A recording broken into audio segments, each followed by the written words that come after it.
Every time I'm done with the hand plane, I usually set it down like this. Apparently, there's a whole other host of people who would cringe at the sight of this because I put it blade side down, and this could dull the blade quicker than if I was to put it on its side like this. Here's what bugs me about that. Let me show you.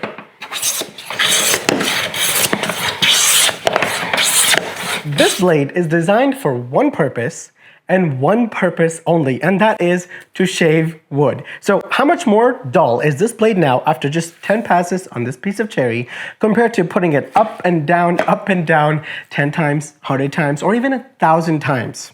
We're gonna test that, but first we need to build a setup to consistently pick this thing up and drop it down. And I'm gonna do it with the help of this linear actuator that I'm pretty sure belongs in a very different kind of, let's call it video. And by purchasing it for you guys, my Amazon recommendations has been an absolute wild ride ever since. Now the goal for this setup is very simple. It is to lift the plane up and drop it down. But in order for us to hold the plane, I need to modify it just a little bit. The tip of the linear actuator has a thread with a nut, and I need to make something to hold a piece of string there. And for that, I have a piece of aluminum that I bought to practice my TIG welding, but let's be honest, I was never gonna get good at TIG welding, and laser welding is already here. So let's cut off a section, drill some holes, lock it with a nut, and then let's fix the actuator to an actual piece of wood, add a few bearings to guide the drop, defile one of my precious hand plane handles, and just like that, we have a fully repeatable plane dropping machine. And as a brown guy with a beard saying plane drop, I'm pretty sure I just got on some kind of a list. Now, before any dropping happens, we need a really sharp blade at baseline. And I want to take this opportunity to show you guys and give you a quick rundown on how I personally sharpen my plane irons. And I've got this Lie-Nielsen A2 plane iron here today, and at first, I take it to the bench grinder with an 8-inch CBN wheel that leaves behind a nice, beautiful, but rough concave arc at the bevel. And this is really important because when you start with the 1000 grit stone initially, only the tip and the heel of the blade is making contact, and that requires very little material removal because there's nothing else to remove in the middle of the bevel. Then I take it to the 4000 grit Shafton ceramic and then finish with the 8000 grit stone. And while my sharpening setup is ever evolving, I have become a recent fan of finishing the blade with a few light passes on a strap with a very specific green compound. I'll put a link in the description below because I've used like 8 to 10 different kinds of mystery green compounds that exist on the internet, and to me this is the best one that I found. It's really big and it probably will last you 2 lifetimes, and it's really cheap, so I think it's worth getting this one and just being done with it. Okay, so now that we have a very sharp blade, we need to measure exactly how sharp it actually is. And in order to do that, believe it or not, there's a way to measure it. So I'm using this Best Pro Sharpness Tester that uses this standardized test media. And for those unfamiliar, the lower the best score that we get out of this, the sharper the edge. And we tested our initial baseline blade across 10 different points on the width of the blade to get a much more reliable average, and our freshly sharpened blade came in at a best score of 85.2. This places us on the lowest end of the best scale that is similar in sharpness to a double-edged razor blade, and yes, you absolutely can sharpen hair with this blade. This will become our baseline, and everything that we test going forward will be compared against this baseline number. I very carefully reinstalled the blade on the plane iron, and because we want to keep this test fairly scientific, I used one of my fancy metalworking dial indicators to make sure that the blade stick out is somewhere between 4 and 5 thousandths of an inch on both sides of the blade. Now, in most woodworking situations, I personally usually stick out about 1 to 2 thousandths of an inch by feel, and chances are you probably do the same in your own shop. But for this test, I wanted to make sure that we stick it out a little bit further just so that we can make sure that the tip of the blade is making contact with the wood for our test purpose. Now the last part of the setup is the species of wood the plane is going to be dropped onto.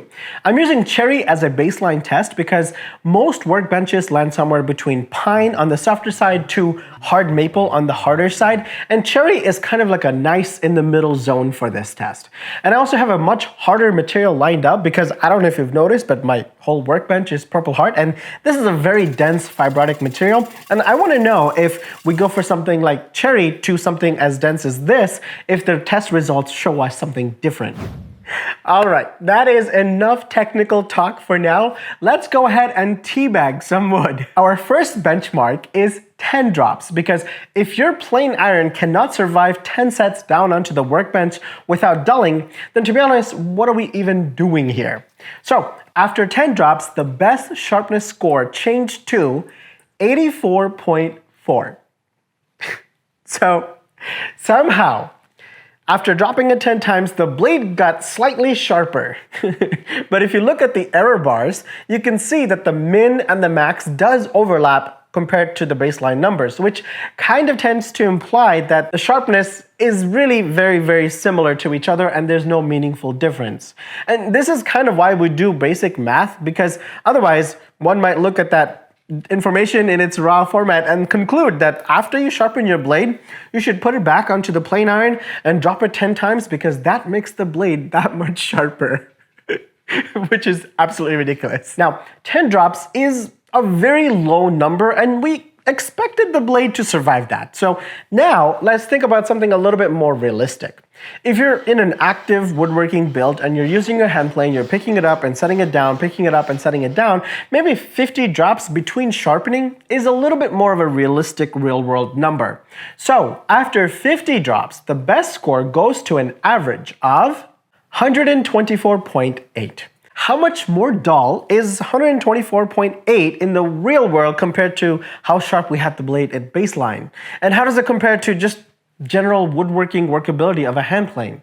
I'm going to tell you that in just a moment because we're about to do the next sets of tests first, starting with 250 drops next, and we get a best sharpness score of 129.3.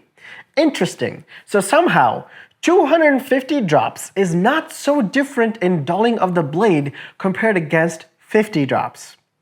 Now, let's really dial it up a notch. Let's try a total of 1,000 drops. Yes, it is an absolute overkill, and if you happen to put your plane down 1,000 times over and over and you don't need to sharpen your plane, I'm sorry to tell you, but you're not a woodworker. You're a plane collector. So, after 1,000 drops, the blade sharpness goes from a baseline best score of 85.2 to a best score of 177.1. Now, let's talk about these numbers and what they actually mean in practice. So, what we have is a blade that went through 1,000 drops on a piece of cherry workbench, and I'm gonna use it to try and shave some hair off of my arm. And remarkably, it can shave hair. So what does that tell you? For the folks at home, if you don't have a fancy sharpness tester, the best way to check to see if your blade is sharp enough for woodworking is to just try to shave some hair off of your arm. So if it's sharp enough to shave, it is sharp enough for woodworking. And after 1,000 drops of this blade, it is still sharp enough for woodworking. Now, maybe this was not a fair test. After all, cherry is a little bit on the softer side, and some of you guys have maple workbenches in your shop. So, what if we did the same test, but we replaced the cherry with one of the hardest exotic woods you're likely to find in your shop? And for me, that is not a hypothetical because as you can see, this is a purple table, this is a purple workbench, and this is fibrotic and dense as all it can be. Now, of course, I had to resharpen the blade to bring it back to baseline sharpness, and in this case, the baseline sharpness is 89.2. And if we repeat the exact same test with 10 drops, 50 drops, 250 drops, and even 1,000 drops, here is the result that we get. The blade dulls virtually the same amount when compared with cherry. And I have to be honest, this is not the result I was expecting because I put Purple Heart in as a wild card. Because from experience, you and I know that if you're using your hand plane on a piece of Purple Heart or something dense and fibrotic, you have to resharpen your blade much more frequently than with something like pine or cherry. But the reality is, when you're simply putting the plane down and not making it work like a dog slicing through crazy grains and wood structures, there doesn't seem to be a noticeable difference in dulling of the blade by simply the act of picking it up and putting it down. And while I'm still having a hard time wrapping my mind around that fact, that is what our limited data results show us. So, does this mean setting your hand plane blade side down is going to dull the edge? Well, yeah, technically, but is it a meaningful amount of dulling that should change the way you work? And based on everything that we've learned on this video so far, the answer is no. Not even close. And honestly, when you zoom out a lot more historically, this rule makes even less sense for the modern woodworker because the woodworkers of the past who may have established these habits were often working with poor quality steel blades that were significantly more vulnerable to damage than the A2, O1, and PMV11s that we use today. And more importantly, they weren't always setting their hand planes down on nice flat hardwood workbenches. They were working on job sites, in barns, on dirt floors, and around gravels and stones. And in that context, putting the plane edge side down makes total sense because they genuinely did not know what was lurking underneath it. And finally, do you remember when we took this pristine sharp blade at the beginning of the video and we took 10 passes across this piece of cherry? Well, the blade started with a best baseline score of 90.5, and after just 10 passes on a piece of cherry, it dulled to 139.8. And that is somewhere between 250 to 1,000 times dropping your plane blade side down. So I'm gonna go ahead, from everything that we've done on this video, carry on putting my plane blade side down, put this argument to rest because it genuinely does not matter. That's all from me, guys. I hope you enjoyed this video. I will see you on the next one.